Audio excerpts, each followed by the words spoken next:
आज तो सदन में गजब ही हो गया। कल तक दबे लफ्जों में प्रधानमंत्री नरेंद्र मोदी का सपोर्ट करने वाले स्पीकर ओम बिरला आज खुलकर सबके सामने आ गए और ये खेल तब एक्सपोज हो गया जब नेता प्रतिपक्ष राहुल गांधी पर बीजेपी नेता ने अभद्र टिप्पणी की तो उसका माइक ऑन करके खुलकर बोलने की छूट दे दी गई।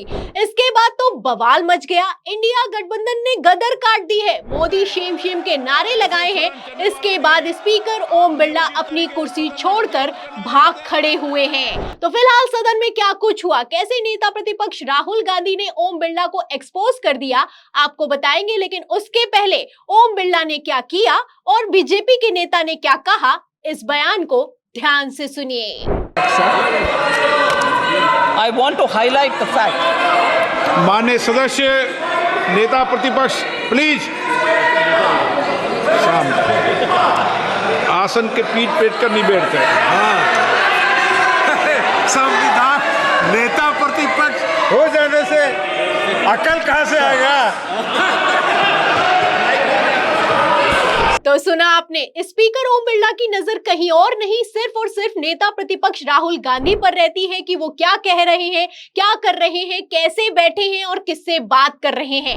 आप देख सकते हैं कि किस तरीके से ओम बिरला ने नेता प्रतिपक्ष का नाम लेते हुए कहा है कि आसन की तरफ पीठ नहीं की जाती, सीधे होकर बैठिए। अब जैसे ही ओम बिरला ये बोलते हैं, आप देख सकते हैं कि बीजेपी की तरफ से बयान निकलकर सामने आता है कि नेता प्रतिपक्ष होने पर अकल कहां से आई। अब यहाँ पर सबसे ज्यादा गौर करने वाली बात यह है कि भाषण निर्मला सीतारमण का चल रहा है, लेकिन माइक ऑन किसी और नेता का हो जाता है। वो भी तब हो जाता है जब वो राहुल गांधी पर अभद्र भाषा का इस्तेमाल करता हुआ नजर आता है।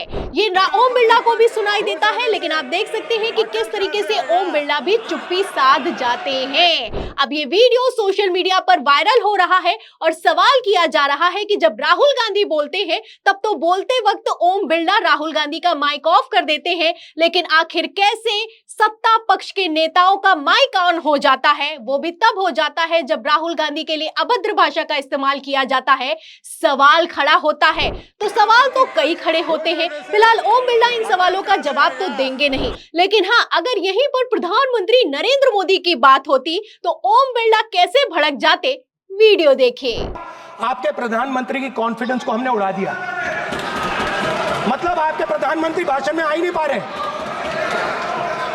और मैं आपको एडवांस में बता देता हूं, मेरे भाषण में कभी नहीं आएंगे।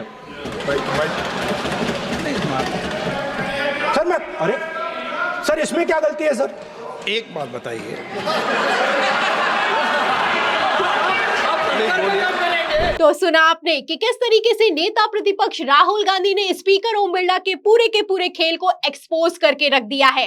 जैसे ही राहुल गांधी कहते हैं कि मैं एडवांस में कहता हूं कि प्रधानमंत्री नरेंद्र मोदी का कॉन्फिडेंस टूट चुका है, अब वो मेरे भाषण में सदन में नहीं आएंगे। अब राहुल गांधी जैसे ही ये बोलते हैं, ओम बिरला उनको रोकते हैं और बोलने के लिए चलते हैं। और जैसे ही ओम बिरला बोलने के लिए चलते हैं, आप देख सकते हैं कि इंडिया गठबंधन हंसता है और ओम बिरला की मुंह पर फजियत होती है। खिसियाते हुए ओम बिरला पीछे हट जाते हैं और नेता प्रतिपक्ष राहुल गांधी से कहते हैं कि आप आगे बोलिए। तो कितनी फजियत उठानी पड़ रही है, आप इस वीडियो से अंदाजा लगा सकते हैं। अब इसी फजियत से प्रधानमंत्री नरेंद्र मोदी भी घबरा रहे हैं, इसलिए सदन नहीं आ रहे हैं। तस्वीर आप देख सकते हैं कि प्रधानमंत्री नरेंद्र मोदी की कुर्सी खाली पड़ी हुई है। सदन में बजट पर चर्चा चल रही है और देश का प्रधानमंत्री गायब है, जबकि दिल्ली में मौजूद हैं। दूसरे कार्यक्रमों में पीएम मोदी शामिल हो रहे हैं, लेकिन सदन की कार्रवाई में शामिल नहीं हो रहे हैं।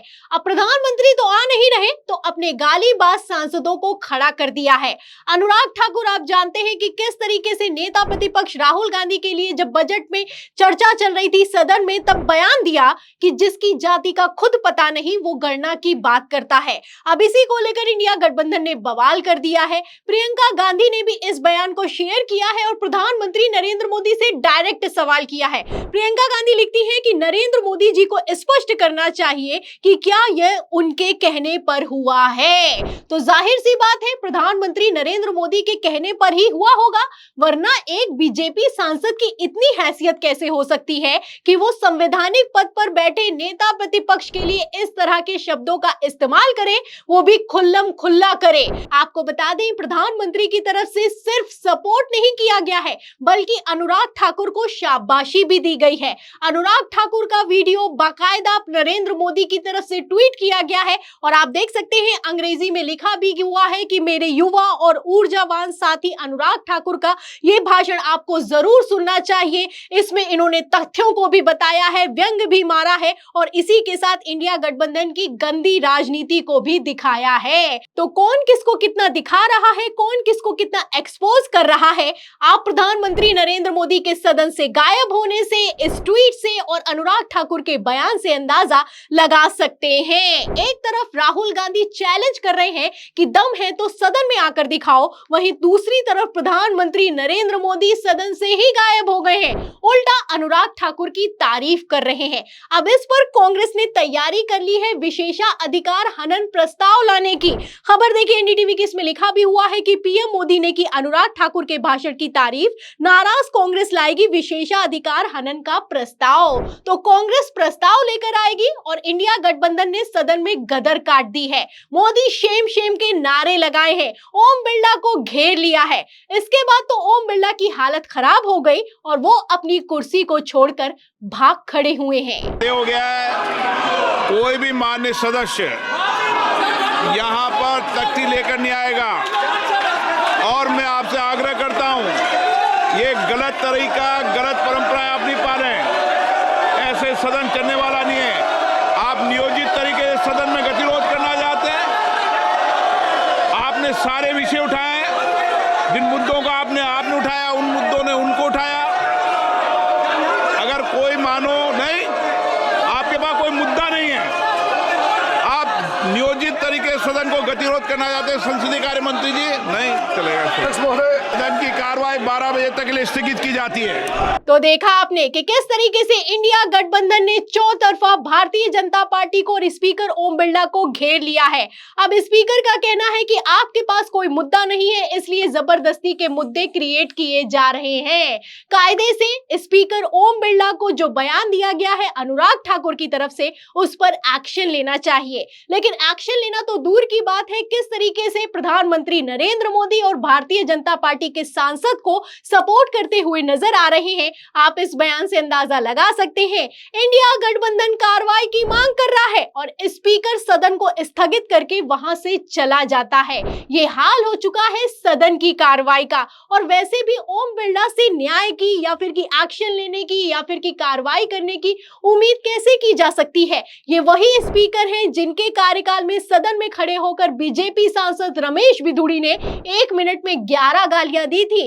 अब इन पर एक्शन लेना तो दूर की बात है, भारतीय जनता पार्टी ने किस तरीके से इनको पदोन्नत कर दिया है, ये किसी से छुपा हुआ नहीं है। तो फिलहाल इंडिया गठबंधन के एक्शन पर, नेता प्रतिपक्ष राहुल गांधी के रिएक्शन पर और स्पीकर ओम बिरला के इस तरह से सदन स्थगित करने पर आपकी क्या राय है, हमें कमेंट बॉक्स में जरूर लिखें। वीडियो को ज्यादा से ज्यादा शेयर करें, सब्सक्राइबर बटन दबाएं, हमारे चैनल को लाइक करें, ज्वाइन करें। फिर मिलते हैं अगली खबर के साथ, तब तक के लिए धन्यवाद।